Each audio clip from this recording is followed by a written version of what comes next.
Good morning everybody, good morning, and welcome back to another video. As you may recall, a few weeks ago I ranked every legendary by their canonical strength, pulling from sources like in-game lore, the Pokédex, movies, etc., and of course it would only be logical to do the same for mythical Pokemon. However, since most mythical Pokemon have lacked a substantial amount of in-game lore in the past few generations, look for us to pull more from the movies and other material this time around. It's sure to be an interesting one, so let's get into it. Once more, we have to start with the Unrealized Power tier, probably the easiest one that I'll get to do all day, because it only consists of Meltan, who is not yet fully evolved, and thus has no special powers yet. Well, unless you count gathering around and devouring 100 of your friends a special power, but I really don't want any cases of cannibalism to be traced back to this video, so let's discourage that type of behavior. Eating your fellow people doesn't make you special, you're just weird. And no, evolving in Pokemon Go instead of any core series game doesn't make you special either, it's just annoying. Also, I know people are going to ask about Phione, whose status as a mythical Pokemon is often debated and contradicted by official sources, so I'll just place Phione here without any opinion as to whether or not it's actually mythical, because frankly, I don't care if it is or not. Moving up to the no special powers tier, the lowest Pokemon here is Meloetta. According to the Pokédex, Meloetta can control the feelings of those who hear it singing. Yeah, that's how singing works. I could start singing right now and make everyone watching this video feel scared for their eardrums. Whatever, let's move on to the next entry. Many famous songs have been inspired by the melodies that Meloetta plays. Okay. The melodies sung by Meloetta have the power to make Pokemon that hear them happy or sad. Okay, and no movie, and in the manga it beat a group of wild Volibee, and in the anime it's sealed and unsealed an ancient sea temple. Alright, so from what I'm gathering, this Pokemon is not powerful at all. Got it. Joining Meloetta at the bottom of this tier is its fellow Unova Mythical, Keldeo. Keldeo is often treated as the secret member of the Swords of Justice, but that really doesn't make it any more powerful. Even its Resolute form doesn't change anything about it in-game, although the Pokédex from Pokemon Shield states that its horn can cut through anything. Yeah, that's cool and all, but Gardevoir can make a black hole, and Magcargo is twice the temperature of the sun, so even by ridiculous Pokédex entry standards, it's pretty low in the power hierarchy. In the movie Kyurem vs. the Sword of Justice, all we really see is that Keldeo takes on Kyurem in a battle, and loses! I'd also like to add that he and the other swords target Kyurem and treat it as a villain for no logical reason, so who's really on the side of justice here? Up next we have Galar's lone mythical Pokemon, Zarude. They live in the jungle and terrorize smaller Pokemon, but they can also heal them using the jungle magic, I guess? And that is basically a synopsis of everything we know about this Pokemon, including the movie. But hey, at least it's said to be skilled in battle, boy, let's not get too crazy with the lore here, jeez. Next up is Magearna, who at least gives us a shred of interesting information. Because this Pokemon's body is merely a vessel to hold its artificial soul, this Pokemon cannot die of old age, as evidenced by its 500-year-long history. However, the Soul Heart can still be damaged or tampered with. As seen in the 19th movie, the Soul Heart can generate tremendous power, being able to use the move Fleur Cannon in its normal form, and the beam can be made even stronger if the Soul Heart is powering a larger weapon. And to top this tier off, we have another Alolan mythical, Zeraora. Similar to Zarude, Zeraora is described as an extremely ferocious hunter. It brutally attacks both people and Pokemon, and its movements are so fast that lightning bolts fly off its body. Similar to Raikou, this Pokemon is also able to travel long distances through lightning. In the anime, it battles against the Ultra Beast Guzzlord and holds its own, though it's worth noting that it did need assistance from Ash's Pikachu to finish off the beast for good. In the manga adaptation of The Power of Us, which includes extra chapters detailing Zeraora's origin story, we learn that Zeraora was born when a bolt of lightning struck the mouth of an erupting volcano. I'm not sure what's funnier, that extremely over-the-top story, or the fact that the most information we have about Zeraora is confined to this obscure manga that hardly anybody knows about. Either way, it at least sounds impressive, and I would at least say that Zeraora has enough unique abilities to put it above the other Pokemon in this tier. And now we move on to the niche powers tier, starting with Manaphy. According to the Pokemon Pearl Pokédex, 80% of Manaphy's body is made up of water. Wow, that's 20% more than the average person. I'm so glad the Pokédex decided to tell us about that one.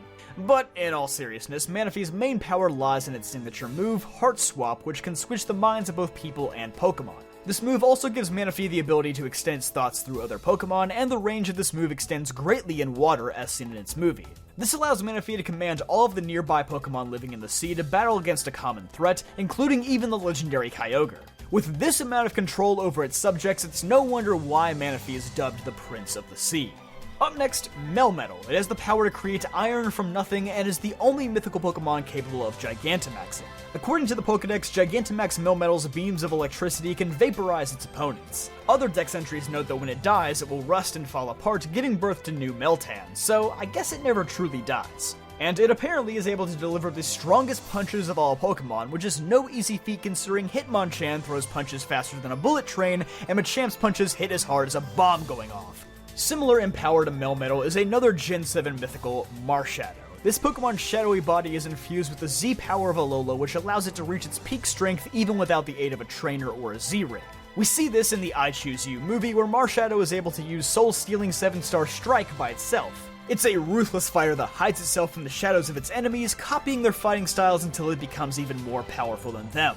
In the I Choose You remix manga, a prequel story to the movie, Marshadow is seen easily defeating over 100 Pokemon in one night. It can also control dozens of wild Pokemon when its emotions are powerful enough, as seen in the climax of the movie. Just above Marshadow is the ancient Pokemon said to be the most fearsome of all hunters, Genesect, and that's before it was resurrected and upgraded by Team Plasma, which I would say puts it firmly above both Zarude and Zeraora. In the movie Genesect and the Legend Awakened, the Genesect army have no problem facing off against Mewtwo, one of the most powerful legendary Pokemon.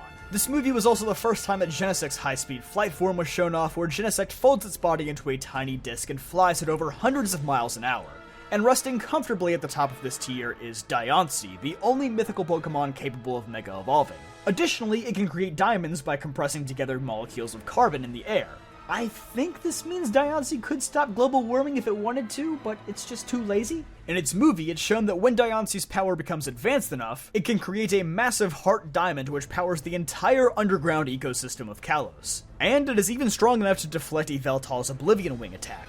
Oh, and by the way, we are extremely close to 150,000 subscribers, so, if you've watched like 3 or 4 videos and you've enjoyed them and you're not subscribed, then just go ahead and subscribe. And if you still don't want to subscribe, then just lock your doors, because I'm coming to your house and I'm gonna pee on your carpet.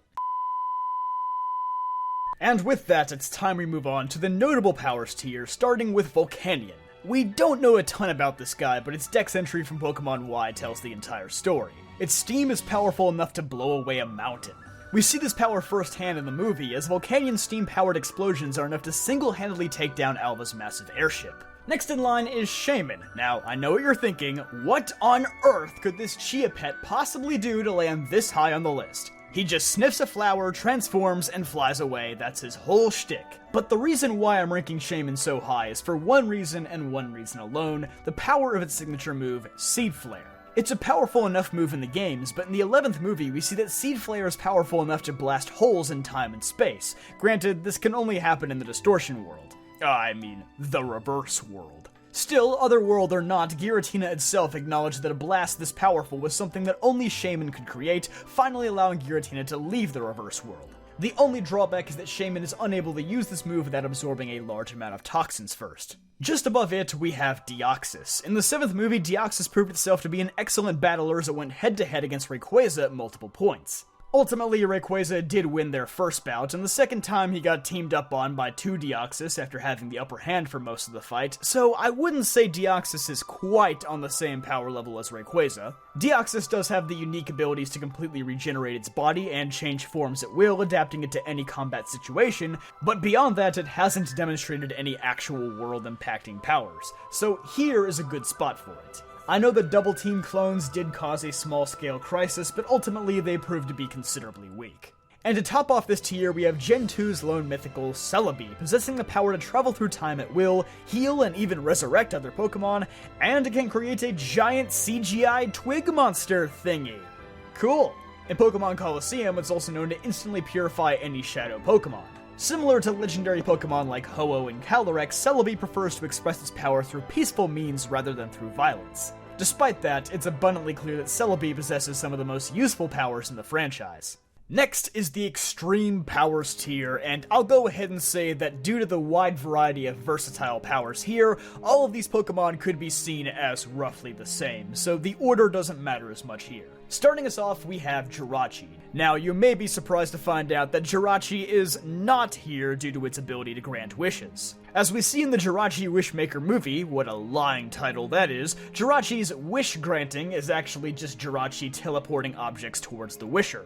Or in the case of May, teleporting her away. If we were placing Jirachi here based purely on its ability to teleport things, then allow me to add Abra to the list as well. The only game we actually see Jirachi granting wishes in is the original Pokemon Mystery Dungeon, and even then, most of the options involve Jirachi just teleporting objects to the player. But of course, there is a reason Jirachi still ranks this high. When sleeping in its cocoon form, Jirachi's body is a massive source of energy for the Earth, turning the wasteland of Farina into a paradise for Pokemon. The energy inside of Jirachi was also harnessed by Butler to create the massive Groudon-like monster at the end of the film. In the manga, a similar event occurs where Archie wishes for a Kyogre-like monster to destroy the world. The legitimacy of this event could be called into question though, since it is the only time a Jirachi successfully grants a real wish without teleportation. But nonetheless, it can still make the Groudon monster as seen in the movie, so regardless, it doesn't affect its power level. Continuing onward, we have the mysterious Darkrai. Darkrai's main gimmick, of course, is its ability to create nightmares for people around it, but like Jirachi, despite being what it's most known for, it is not why Darkrai ranks this high. First and foremost, in the Rise of Darkrai movie, Darkrai goes head-to-head against both Dialga and Palkia, two of the strongest Pokemon in existence, and performs rather well up until the end where they team up against it. And when Darkrai is fully pushed up against the wall, it demonstrates its ability to create a massive Dark Void bubble that temporarily disables Dialga and Palkia despite both of them still being awake. But I believe that Darkrai's true power is best showcased in numerous spin-off games where it takes on a more antagonistic role. In Pokepark 2, Wonders Beyond, and the Pokemon Mystery Dungeon Explorers games, Darkrai is shown to have incredible powers that can manipulate time and space to a degree, and it nearly succeeds in covering both of those worlds in darkness. In Mystery Dungeon, it's also one of the few Pokemon that can create and destroy dimensional holes. Even in Pokemon Ranger Shadows of Almia, the Capture Styler proves to be completely ineffective against Darkrai before receiving a major power-up. Regardless of whether it's merely spreading bad dreams, battling deities, or threatening to plunge the world into darkness, Darkrai has proven itself to be a threatening presence in nearly every universe. Also in this tier is Hoopa. In its confined form, Hoopa is nothing more than a devious prankster.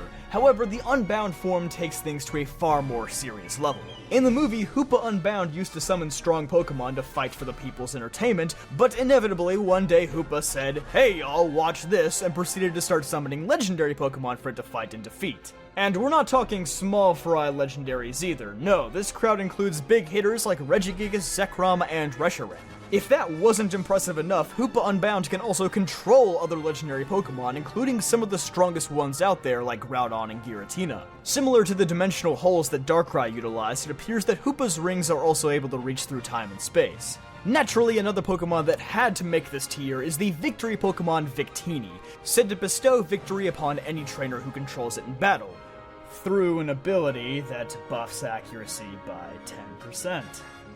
Wow, crazy. Many of its dex entries note Victini's ability to produce an infinite amount of energy, a trait that it shares with the legendary Eternatus. In the 14th movie, Victini is shown to be able to use this power to supercharge other Pokemon and help Ash Ketchum cheat his way to very fraudulent wins. Although Victini is sealed within a barrier that surrounds the castle in this movie, Victini's vast power can be used to thrust the castle into the sky and carry it for at least a few dozen miles. Last and certainly not least, Victini has access to one of the strongest moves in existence, V-Create, which was basically a Z-move before Z-moves even existed. Seeing Victini use this attack in the movie just reaffirms my belief that Victini is essentially an atomic bomb in Pokemon form. And to round out this tier, we have the ancestor of all Pokemon, Mew. Possessing the DNA of every Pokemon in existence, Mew can not only be taught every TM, HM, and Move Tutor move, but it's also capable of transforming itself into any Pokemon. Even while lazily messing around in the first movie, Mew was more than enough of a match for Mewtwo, who was supposed to be created as the more powerful of the two. When it comes to Pokemon-like powers, there's basically nothing Mew can't do. Well, except for create worlds, which leaves only one. Yep, in the literal God tier, we have God itself, Arceus. Now sure, there is debate in the fandom as to who truly came first, Mew or Arceus, but the fact of the matter is, it doesn't matter. Arceus literally created the world, which is more than enough to land him at the top of this list. What I found most fascinating about Arceus was the player's encounter with it in Legends Arceus. Upon defeating it and obtaining the Legend Plate, which lets Arceus become any type at will, kinda busted, not gonna lie, Arceus becomes your Pokemon without actually getting caught. According to Cyrus's research in Pokemon Platinum, a Pokeball will restrict a Pokemon's godlike powers, so I have a tough time believing that Arceus would willingly give itself up. Now, this is purely speculation, but what if Arceus' physical form is actually just one of the 1,000 arms as described in the Pokedex? This would mean that when you catch Arceus, you're actually only owning a small fraction of its entire existence. Of course, this doesn't really impact anything either way. Arceus is still indubitably the strongest. I just thought it was a fun theory. Anyhow, here's the final tier list. It may not be as crowded as the legendary tier list was, but believe me, it somehow felt twice as hard to make. Before we go, I'd like to give a shout out to my new channel members, Coronium and Bates Yoakum. Thank you guys so much for your support. And for everybody watching this video, thank you for making it all the way to the end. Be sure to leave a like if you enjoyed and subscribe so you don't miss any content like this. I'll see you guys next time.